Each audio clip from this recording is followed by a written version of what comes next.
What's up, everybody? It's Will and Majid, and we're doing a video on the first introductory period for Qubits 2025. So we're going to go into the details, what we've seen so far, and the value that you might expect from the company in the near-term future, just based on the first few impressions. What do you think, Majid? What was your first initial impressions? My first impression is that I'm impressed. I'm impressed with the Phoenician resort, which is a beautiful resort, first of all, where D-Wave is having the conference. But just, I've been to a lot of conferences in my creative career, and this is one of the best conferences I've been to. I was very impressed with the opening keynote. What did you think? Yeah, I mean, first, the place is nice for sure. They have like all the food, you get like breakfast, you get all that. And we got inside and we have like these Apple locator things I don't know, it's cool. But once we get in and we start listening, first impression was, to me, I'm looking for more hard facts. So I really like how they do all their marketing. It's so good and it's so like attractive to watch the presentation. It's just a nice place.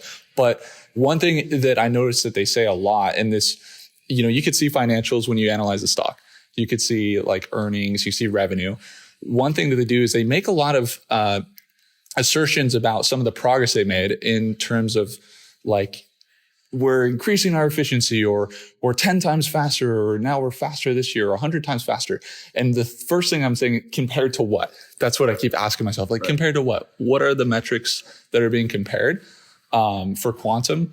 And yeah, I was just talking with a guy in there, and he was saying he was looking to analyze and see how much quantum could impact his company, which is like big student loan company. They have millions and millions and millions of data points, and they were looking at how it could impact. He seemed optimistic, but he was looking for the same thing. He's like, where is this something that I can do that I wouldn't be able to do with classical computing or GPUs that I could only achieve if I was using D-Wave? And he hadn't found it yet, but the conference is early, so we don't know. But and it is early, and one of the things that I like about the CEO of D-Wave, Dr. Alan Baratz, is he has a way with words. He's very direct, and I really like that in a leader of a company. When I'm looking personally at a company, I want to see strong leadership. And so one of these notes here, right? One of the things he said early on in the keynote is we have a tech industry that's spewing misinformation about quantum computers. And I thought that was such an interesting way to put it, spewing misinformation. Mm-hmm. And I did agree, because you said misinformation, or like the spewing side of things. Like, it did seem kind of, because you mentioned like, if it was designed or not designed to increase the margins for how far people think quantum is away at that GTC conference in NVIDIA, right? They were saying, he was like, I'm not sure if that was the intention, but it definitely was not good for quantum, that conference. And I thought,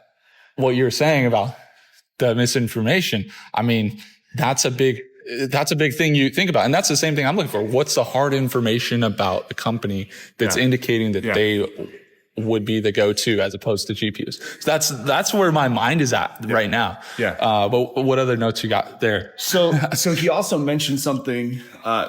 So after they made their claim for quantum supremacy, he made an interesting comment that you get a big target on your back. And we saw this when Microsoft released their Majorana 1 chip, and all the scientific community really pushing back on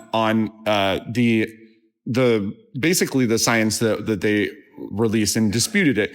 And Alan was saying essentially the same thing, that people were trying to dispute, but not to the level I think that Microsoft got disputed. I don't know if that's what you've been gathering, but it seems like that the way that they publish their findings has been less controversial. The way that they publish their findings has been less controversial. I think so. But at the same time, the way that they're publishing their findings is very, I know marketing, right? So I know copywriting. So a lot of it does get you excited and it's good, but I'm still looking for the hard numbers. So that's what we're going to see here in this future sessions here. And I think what we'll do is we could even have some of the interview here and then link the rest of it, or not even link it, just continue the rest of this video once we get even more information. And some of the notes that we had written down, or that I had written down about what you're saying with misinformation, or like that they want, when they're making claims or things like this, you have to verify them. But also, whenever you make a claim that is ambitious, that D-Wave achieves some really big breakthroughs, which according to what we're seeing here, they are. And then when you have the CEO's take on that, you're going to have other companies try and take you down. You're going to have other companies hit you. And so that's what he was saying, is that they're dealing with some of that backlash of when you make claims, then you have other companies like, no, it's not. Yeah. No, and so one of the examples that the CEO said was, it's a triathlon, is what you said. Quantum annealing is different than all the other quantum computing companies. They're tackling a part of the triathlon of this quantum race that is the commercialization that other companies haven't achieved. And they said they have over 250 patents as well in quantum annealing. Right. So he was asked on stage, are you worried about other companies catching up? And he's like, not really.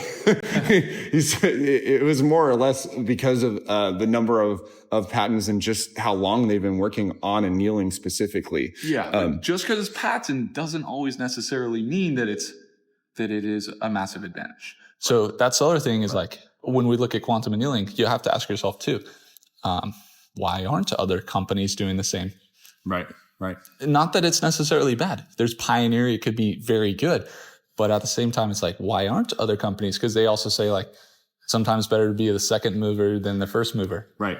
And so you got to think about that too. But what you're saying about the, when you're looking at the use cases, commercial, and they have the patents and they're getting these contracts for all these companies that they're working with, that's a piece of the triathlon. The other piece is, do you have all of the cash? Do you have does the technology truly solve breakthrough type of problems? Right. And, so the other companies, they're in the research and development, they're doing that.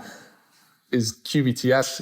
So I thought this was interesting. I see where you're going with this. So Boeing, this is something that was mentioned on stage. Boeing was here at the conference this morning, and Dr. Barazzi says, "Hey, we had a rocky start because I was trying to basically say, hey, this will be useful for your company, and the rep from Boeing at first was like, nope, this isn't useful, but."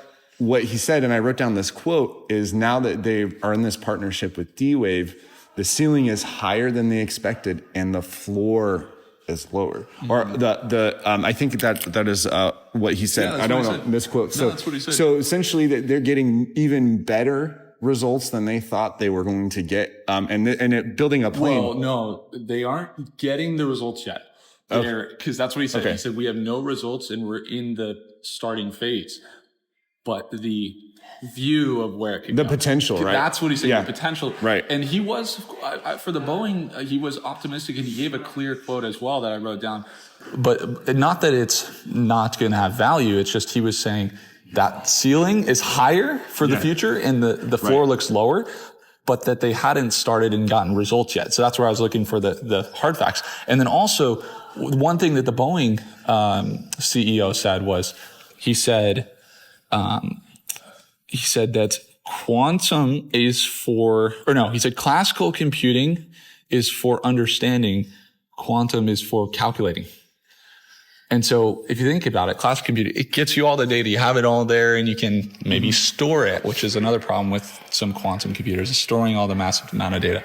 And so you can understand it. And then he's saying quantum's for the calculating, the big problem that we're tackling. And it seemed like they have really big problems at Boeing that they're trying to calculate. I mean, there's so many variables. He's like, the variables are huge.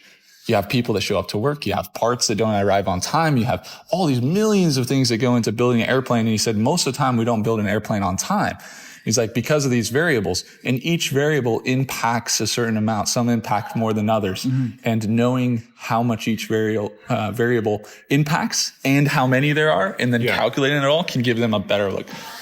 I think that was, and plugging into the revenue side. How much money is it going to lose them or make them based on this variable? So. And we saw, I think one of the things that we saw was Dr. Watts directly address GTC and kind of that awkwardness that happened on stage. And he said that it seemed like the panel was designed to marginalize quantum. That's what he said, which is really, like, he's very, very... well, he didn't say it was designed, though. He said whether it was designed or not designed, he's not sure. That's what he said, which implied that he thinks it was designed. And he brought up the word instrument again. Yeah. So he thinks that it was designed to maybe impact and make it look like we're so far away and we don't have any advantage at all. And there's no threat to be had with quantum. That's what he's saying. Jensen Huang was like trying to elicit by having that whole discussion. And then what was the other piece of that? So in GTC, Jensen had said, "Oh, we should just look at quantum as an instrument and not as a computer." Exactly. Not as a computer. Yeah. And he did not like that. He said that's kind of where he was saying that the marginalized. He used that word marginalized. And you know what? One other emerging theme before we get back to the conference, but they're talking about energy a lot. And energy is the Achilles heel of a modern AI data center. Because every time we build an AI data center... Right, the climate side of things. Right. But what you're saying about the GTC with the instrument, right? Yeah. He basically, NVIDIA, Jensen, he took the whole idea of a quantum computer and then tried to like change the whole view. Narrative. Right. Which... if it's an innovative and a positive and optimistic view, that's awesome. But it was interesting to see him try and change. He's like, they're not quantum computers. It's accelerated quantum. Right. Why would you? I didn't quite understand the change. And maybe he was trying to like, potentially a negative view would be that he's shifting the identity of it, which would hurt. Or trying to get ahead of it. But the positive would be that he's saying it quantum accelerated, like it's really good for the future and it's going to accelerate. And there's a really cool name for it. But anyway, going into climate stuff. Yeah. So even if we just look at it, not even from the climate standpoint, but just how expensive it is, like, right. One principle of physics is nothing is free, right? Like energy isn't free. So every time we run compute in AI and data centers, it's costing a lot of money. Someone is paying that bill. Someone's paying that power bill. And we actually had the Jülich superconductor on stage saying, we're trying to reduce costs. Who wants to pay all this money if it's possible with optimization in quantum computers to reduce costs? Right. And Jülich, they were saying that they had like, I think wind turbines and water turbines and stuff like that they were like more conscious of it. But the reason they're conscious too, if you're trying to like cool down a quantum computer and you're doing the cryo approach, because that's one approach that they're doing, that still takes energy to create the cryo approach, unless you're in Antarctica or something like that, right? I mean, yeah, exactly. So, yeah, I mean, I don't know, but that was cool that they were the climate approach. And I say climate because I think the whole like big picture of reducing the amount of energy spend. Mm-hmm. Ooh, he made an interesting quote. Well, I'll let you. What do you think about that? Because he made a really interesting quote. You know what he said? He said, so far, quantum computing has been able to achieve more computing power with less energy, which we haven't seen from any classical or GPU companies. But then I was thinking to myself, well, every time they improve a GPU or classical computer, then that is a increase in efficiency with usually less energy output. So I was like, I don't know if that claim is 100%. So I love this about you, that you're always asking questions and you're skeptical. And that makes you a great investigator, right? I am an investor in QBTS. Yeah. So am I. We're all in this together. Right. But I think it's definitely something where it's just a known problem. Like when Meta and Google and all these huge tech companies are building these massive centers, it's not like, oh, we're going to plug into the wall. It's a problem. Like it's an issue, and there's a significant cost, and strain on the energy grid if you don't build out, 100%. So that's where, hey, I mean, if that's a use case, if all quantum computers did, which they'll do much more, but if all they did was help with energy costs and make AI more efficient, that's better for the climate, right? It's better for it would be, and I think not even also climate, but when you look at the company's missions, they also said that they were focused on. There was 3 points they made of. I wrote them down here. They said marketing. 3 focuses right now at QBTS: marketing, which they're doing an amazing job; technology, and then product. Yeah. So that was their 3 focuses. Now, one thing that I didn't hear, but obviously they're probably already doing it, is the way I approach business is customer first, then product, then competitors. So looking at competitors because that can give you some indication. Right. They're not worried about competitors. They're not following competitors in any way. So that was kind of off the table. But the customer focus seemed like something. They're working with all these businesses, and I don't know. What do you think about that? What do you think about the focus on marketing, tech, and product? Maybe not as much focus there on. Yeah. So I mean, I think it's great that your notes here and on the way you're looking at it, and I do still think that quantum computer companies in general have a marketing and PR deficit. They need to be Usually, they do. This one is good though. This one's very good. This one's very good, and I'm excited to get back to the conference. But this has been super fun, Will, and we're gonna get back so we can get some more information, and we will talk to you all soon. Yeah, we're gonna get more information. We're gonna go in there. We're gonna go get some more quality value, and then bring it back for the rest of this interview.